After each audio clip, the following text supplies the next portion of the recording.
Right. Even if you go to the poll Kevin and not McCarthy. Republican or Democrat, I think it was maybe 3 months ago, independents believe the greatest threat to democracy was Joe Biden getting reelected. And that was independents, not Republican or Democrat. So what you say, you can believe, but that's not what the American public believes. There's a difference between what the American people Sarah think and Longwell. what's true. So the idea, I don't know why, I don't know what we are, why the defense of Merrick Garland, sure. Donald Trump lied about an election being stolen and then sicked a mob on the Capitol. And it's funny that you roll your eyes at this, Kevin, because you're the one who went down and resurrected him. You want to know what happened just now in the 2024 election? Is we elected the most dangerous, criminal human being, corrupt human being that America has ever elected. And Kevin, you helped him. You're the one who went and got him after. You're welcome. After.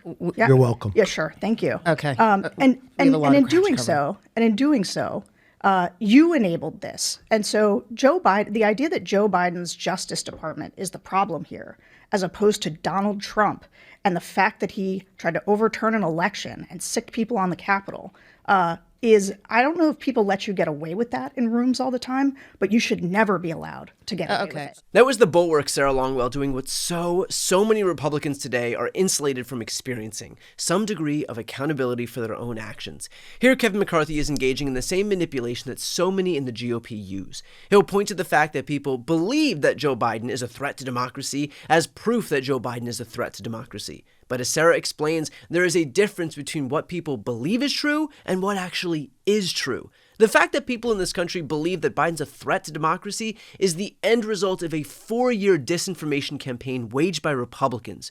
Just because Republicans have been successful in fooling people in their base does not change the reality that no, Joe Biden is not a threat to democracy. No, Joe Biden did not weaponize the federal government against Donald Trump. And no, Democrats did not commit fraud in or rig the 2020 election. But that doesn't mean that Republicans didn't spend the last 4 years trying to convince Americans in their base that it did happen. And it also doesn't mean that they weren't successful. After all, that's the benefit of Republicans being able to leverage a right-wing media machine that exists solely to serve as a propaganda arm of today's GOP. And they did. And they can then point to the people that they manipulated as proof that because so many people believed their own lies, that it must be true.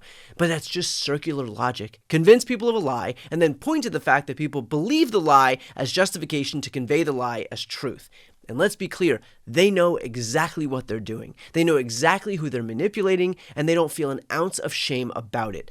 I gotta say, if I was a Republican and these were the people representing me, I'd be pretty pissed off that they view me as nothing more than a mark to exploit. And the reason that I know that they have no shame is because they're still employing the same strategy right now. Here's Scott Jennings, the new pro-Trump face of CNN, literally 1 week ago. 10 years ago, the FBI had a 59% approval rating. Today, it's like 41%.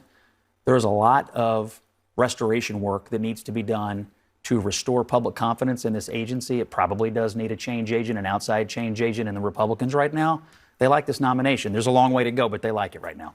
This is kind of like how, you tell everybody that elections are rigged, and then when confidence in elections go down, we're like, everybody, we need to change elections. Are you saying the FBI hasn't made any mistakes? I'm just saying, when you spend years and years telling everybody the FBI is corrupt, they're gonna. Well, no, they have admitted some corruption. There have been internal reports where they have admitted there have been FBI agents that themselves have gotten criminally in trouble. I actually think that's They've made exactly the correct point, which is that the FBI has a process for going over their own misdeeds, and they did it multiple times in the case of the accusations that Trump has made about the agency, including in the John Durham report, which was heralded by Republicans. Right. That was an attempt to look at all of these things, and he found problems. Right. That's called a process. That's why that we need Kash Patel as FBI director because so few people approve of the FBI. But let's think for a second why so few people approve of the FBI.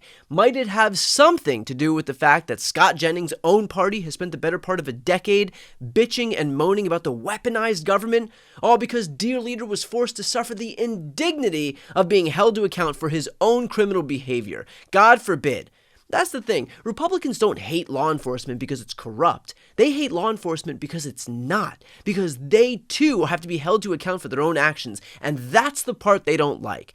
Because if a black dude is selling a loose cigarette on the street, then they don't give a shit if that guy rots in prison for the rest of his life. Hell, Donald Trump made a name for himself calling for the innocent Central Park Five to be executed. They literally did nothing wrong, and yet still he wanted them dead.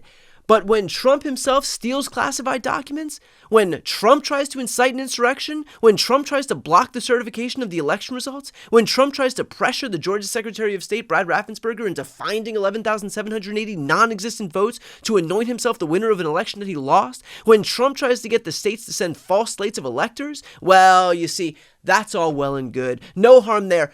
God forbid he be held to account for any of that stuff. Just go ahead and chalk it up to a weaponized DOJ. The same weaponized DOJ that apparently prosecuted Biden's own son, and a Democratic senator, Bob Menendez, and a Democratic congressman, Henry Cuellar.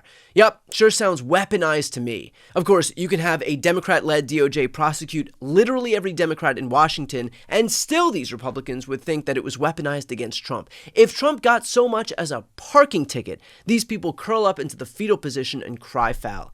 So again, it should come as no surprise that people believe that the evil deep state FBI and law enforcement agencies are out to get Trump, considering this is the news that they get beat over the head with over and over and over again every day on a daily basis every single year.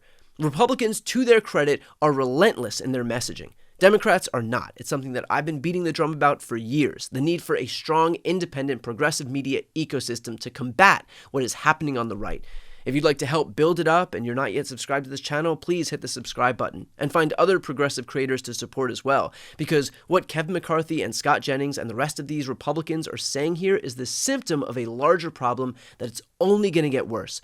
One where they can quite literally create the reality they want by virtue of sheer repetition and zero pushback, and then use the fact that they've successfully conned their audience into believing them as definitive proof that what they're saying is true. But it's not reality, it is a feedback loop. Does that matter to these Republicans? Not at all. So good on Sarah Longwell for calling Kevin McCarthy out on something that, let's be clear, he knows is true. Remember, it was Kevin McCarthy who argued with Donald Trump on January 6th to call off his mob. It was Trump who cast him off then, saying this. In the middle of the insurrection, when House Minority Leader Kevin McCarthy called the president to beg for help, President Trump responded, and I quote, "Well, Kevin, I guess these people are more upset about the election than you are." So good on Sarah Longwell for saying what so few journalists are willing to say out loud, and what Republicans absolutely know to be true when they're not playing make-believe on Trump's behalf. Our job is to make sure that if they're gonna lie, at least they should be made to look as foolish as they sound to the rest of us. Before you go, just a quick note, if you'd like to see more of my content, which is always free of advertising, sponsorships, and paywalls, please make sure to subscribe to this channel using the subscribe button right here on the screen. And if you'd like to support my work even further, you can grab a copy of my instant #1 New York Times selling book, Shameless, available for sale right now. That link is also on the screen. Thanks so much for watching.